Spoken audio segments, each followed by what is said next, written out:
Love can make you take poor decisions. For example, you might decide to put on a bounty hunter's costume to infiltrate one of the most dangerous criminal organizations in the galaxy to save the life of someone you love. Today, we review a Gentle Giant Ltd statue of Leia as Boushh, as seen in Episode 6, The Return of the Jedi. My name is Dominic, aka Lord Doom, and you're watching Star Wars Artifacts.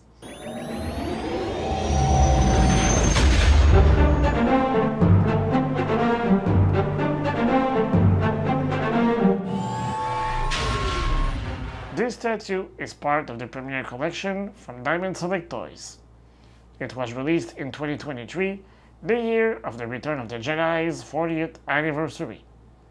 As for the Obi-Wan and the Vader statues I reviewed in the past, it is limited to an edition of 3,000 pieces. On the day this review was filmed, it was still available on the company's website. It was sold for $200 US, 275 Canadian dollars, or 155 British pounds. Are you ready? Punch it, Chewie! At the top of the box, we have the Premiere Collection logo. In the middle, there is a picture of the statue, and below that, we can read Leia as Boushh 1/7 scale statue. Unfortunately, the name of the bounty hunter was misspelled. As it is indicated on both StarWars.com and Wikipedia, the correct spelling is B-O-U-S-H-H.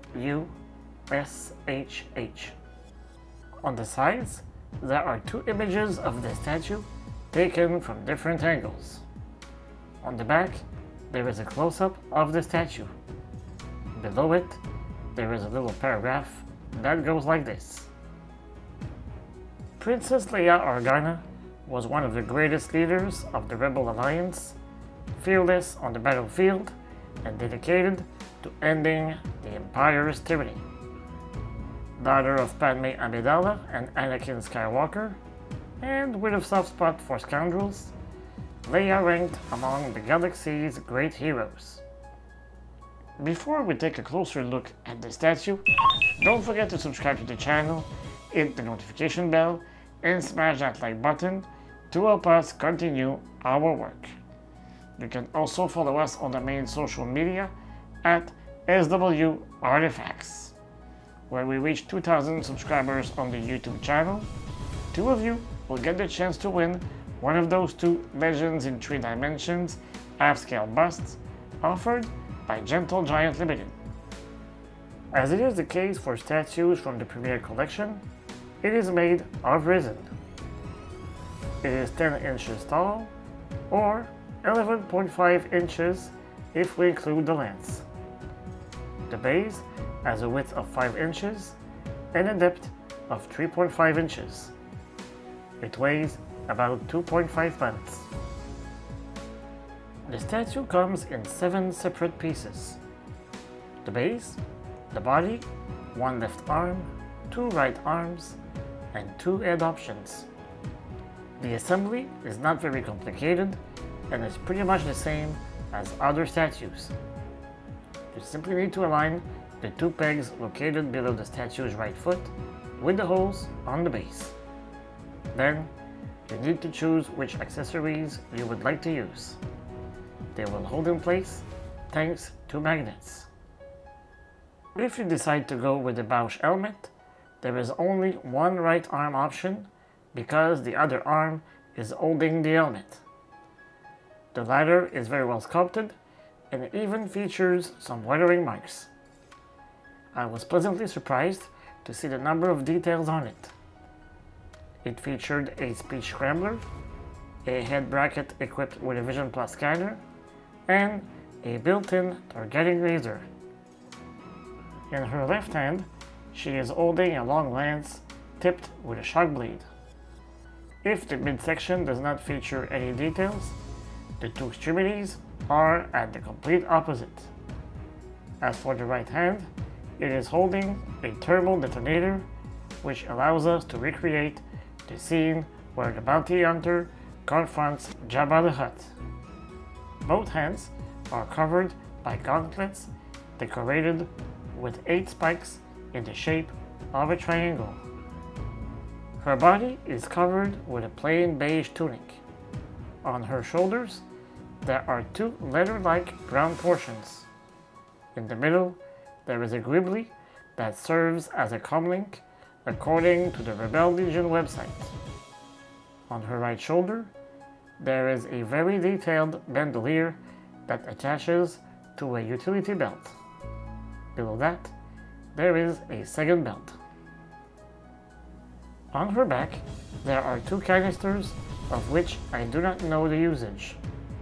If you know the answer to this question, please let me know in the comment section.